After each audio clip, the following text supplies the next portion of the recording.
Student demand करता है कि मुझे यूनिवर्सिटी में जाना है बट मुझे स्कॉलरशिप भी चाहिए। हाँ जी, फीस नॉर्मल चाहिए। नॉर्मल चाहिए। वो कभी कभी वो भी नहीं मिलती अगर आपका एजुकेशन प्रोवाइडर इंडिया का बहुत ही अजीब हो। देखो यूनिवर्सिटी मैक्सिमम बच्चे जो मास्टर्स करने जा रहे हैं वही टारगेट करते हैं। Hello everyone, welcome back to our new podcast.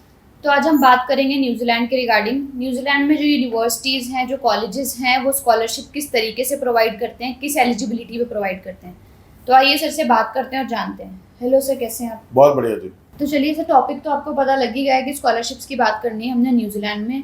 तो न्यूजीलैंड में सारी की सारी जो यूनिवर्सिटीज़ हैं वो टॉप नॉच हैं और काउंट की सिर्फ 8 ही यूनिवर्सिटीज़ हैं। जी जी जी। ठीक है, बट जो उनका फीस स्ट्रक्चर है वो हायर एंड पे रहता है। हाँ जी हाँ जी। बट स्टूडेंट डिमांड करता है कि मुझे यूनिवर्सिटी में जाना है बट मुझे स्कॉलरशिप भी चाहिए। हाँ जी, फीस नॉर्मल चाहिए, नॉर्मल चाहिए। कॉम्पिटिटिव फीस चाहिए तो बच्चों ऐसी को। कौन सी स्कॉलरशिप्स हैं वहाँ पर? देखो ऐसा नहीं कि कोई स्कॉलरशिप मैंने बना दी है, ठीक है, मेरी स्कॉलरशिप नहीं है भाई। अब क्या है कि डिपेंडिंग अपॉन द, वैसे तो यार देखो एक स्टैंडर्ड स्कॉलरशिप भी होती है, सबको मिलती है, ठीक है, वो ज़्यादा रेंज की नहीं होती, $5-7 होती है, ठीक है।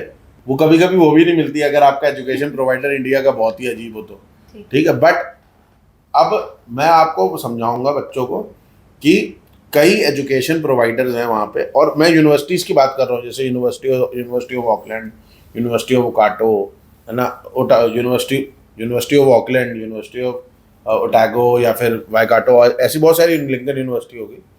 अब इसमें अभी एक बहुत सारी यूनिवर्सिटियों ने स्टार्ट किया अप टू $15,000 स्कॉलरशिप, मतलब आपको $15,000 की स्कॉलरशिप मिलेगी उस कोर्स के लिए भी जो 1 साल का है, उसमें भी मिल रही है। हाँ, उसमें भी मिल रही है। अब वो कैसे मिलेगी, क्या होगा, उसके लिए एलिजिबिलिटी क्राइटेरिया बना रखा है, depending upon your percentage what you have received in your graduation, ठीक है, पहला पॉइंट। और किस यूनिवर्सिटी से आप पढ़े हो, परसेंटेज और यूनिवर्सिटी।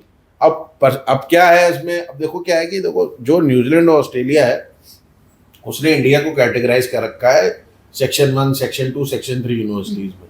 अब सेक्शन 1 बच्चे पूछते हैं सेक्शन 1 कौन सी यूनिवर्सिटी, भैया दिल्ली यूनिवर्सिटी सेक्शन 1 है, ठीक है। नागपुर यूनिवर्सिटी सेक्शन 1 है। अब मैं नागपुर यूनिवर्सिटी से पढ़ा हूँ इसलिए बता रहा हूँ, ठीक है। अब ऐसे Mumbai university is also section 1। तो बहुत सारी अच्छी यूनिवर्सिटी है, जैसे पंजाब यूनिवर्सिटी सेक्शन 1 की यूनिवर्सिटी है, लखनऊ यूनिवर्सिटी सेक्शन 1 की है। तो बहुत सारी ऐसी यूनिवर्सिटी जो सेक्शन 1 की आती है, बट बहुत सारी ऐसी यूनिवर्सिटी है जिनका क्राइटेरिया, जिनकी एजुकेशन बहुत अच्छी है ना, पर वो जैसे कुछ यूनिवर्सिटी ऐसी जो डीम्ड टू बी यूनिवर्सिटी, ठीक है, वो यूनिवर्सिटी रिसेंटली बनी हुई है, ठीक है, बट उसका सेक्शन जो है वो ऑस्ट्रेलिया न्यूजीलैंड ने पुराना डिसाइड किया भैया कि सेक्शन 2 की है। तो उसमें जो क्या कहते हैं स्कॉलरशिप होगी वो दूसरी मिलती है, और उसी हिसाब से बच्चों को फिर प्रोसीड करना पड़ता है। और ऐसा नहीं, स्कॉलरशिप मैक्सिमम जगह तो स्कॉलरशिप ऑफर लेटर में लिख के आ जाती है, बट कभी कभी ऑफर लेटर आता है, फिर हमें स्कॉलरशिप अप्लाई करनी पड़ती है, फिर मिलती है। तो सर बच्चे को कैसे पता लगेगा कि स्कॉलरशिप उसको कितनी मिलेगी? ऐसे तो उसको पता ही नहीं लग पाएगा ना, उसकी डिसीजन मेकिंग होगी ढंग से। डिसीजन मेकिंग के लिए वो हमें कांटेक्ट करेगा, वो हमें अपने एजुकेशन डॉक्यूमेंट भेजेगा, वो एजुकेशन डॉक्यूमेंट हम यूनिवर्सिटी से एक्सेस कराएंगे, और हम बच्चे को इंटीमेट करेंगे भैया कि इतने अमाउंट की स्कॉलरशिप मिल रही है आपको। उसी हिसाब से बच्चे प्रोसीड करते हैं उसी, क्योंकि देखो इसमें ये भी है ना कि जितने अमाउंट की आपकी स्कॉलरशिप मिलेगी उतना अमाउंट ऑफ फंड भी डिक्रीज हो जाएगा ना, डिडक्ट भी हो जाएगा, फंड शो कम करने पड़ेंगे। और न्यूजीलैंड में हमेशा फंड्स का ही क्रंच आता है, और तभी बच्चों को थोड़ी प्रॉब्लम क्रिएट होती है आपकी फंड शो करने में, क्योंकि फीस बढ़ के आ गई तो फंड बढ़ गए। तो आपको ये ध्यान देना, और बच्चे हमसे कांटेक्ट करें, आपने एजुकेशन डॉक्यूमेंट भेजने, एजुकेशन डॉक्यूमेंट के बेसिस पे हम लोग आपको स्कॉलरशिप का बता देंगे कितनी आ रही है। उसके बाद आप प्रोसीड कर सकते हैं एप्लीकेशन के। वैसे भी हमारे we do not charge anything from the student, like application fees and anything else, कुछ भी नहीं है हमारा, ना फाइलिंग चार्ज है, तो कोई टेंशन ही नहीं। जब आपको इनिशियली कोई पैसा नहीं देना तो टेंशन फ्री होकर अप्लाई करो। और इसके रिगार्डिंग हमने न्यूजीलैंड के रिगार्डिंग बहुत सारी वीडियोस बनाई हैं, मतलब विद फैमिली, अलोन, उसके बाद पीआर के रिगार्डिंग, मास्टर डिग्री के रिगार्डिंग, बैचलर्स के रिगार्डिंग भी बनाई है। तो हमने बहुत सारी वीडियोस बना रखी है। अच्छा देखो यूनिवर्सिटी मैक्सिमम बच्चे जो मास्टर्स करने जा रहे हैं वही टारगेट करते हैं, ठीक है। तो मास्टर्स वाले बच्चे जनरली टारगेट करते हैं कि भाई 1 साल का कोर्स भी मिल जाए। अब 1 साल का कोर्स भी मिल जाए और स्कॉलरशिप भी मिल जाए, तो इसके लिए आपको कॉन्टैक्ट करना पड़ेगा। आप कॉन्टैक्ट करोगे तो हम जितने इंटीमेट कर पाते हैं बच्चों को कर पाते करते हैं।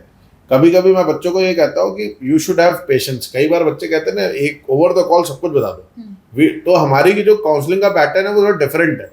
हमारा क्या, बच्चा कॉन्टैक्ट करता है, जब बच्चा कॉन्टैक्ट करता है इनिशियल स्टेज पे हम बच्चों को थोड़ा बहुत इन्फॉर्मेशन देते हैं, उसके बाद हमारी टीम उनको कांटेक्ट करती है और उनसे सारी इंफॉर्मेशन लेती है A to Z, ठीक है। उसके बाद फिर हम 1-on-1 सेशंस रखते हैं बच्चों के साथ, देन प्रोसीड करते हैं। अब बच्चा कहता है नहीं हमें फोन पे सब कुछ बता दो, तो भाई that is not at all possible. हाँ, मतलब संडे को दिन में भी बच्चे 2 बजे को कॉल करते हैं या फिर शाम को 8 बजे कॉल करते हैं, कहते सब कुछ बता दो। वो हमारा प्रोसेस नहीं है। जहां आपको वो प्रोसेस मिले वो आप मतलब you are good to go, आप कर सकते हैं, बट जो हमारा प्रोसेस हम उसके अकॉर्डिंग ही चलते हैं। बिल्कुल, slow and study wins the race. हाँ, देखा जाए तो वही एक सही तरीका है। ठीक है, thank you so much sir इतना अच्छा गाइड देने के लिए बच्चों को। तो ये देखिए, अगर आप चाहते हैं यूनिवर्सिटी में अप्लाई भी करना है और आपको 15,000 न्यूजीलैंड डॉलर्स तक की स्कॉलरशिप भी चाहिए, तो आज ही हमारी टीम को कांटेक्ट करें और आपको 1-on-1 गाइडेंस के लिए अर्पित सर से न्यूजीलैंड के सेशन भी आप बुक कर सकते हैं।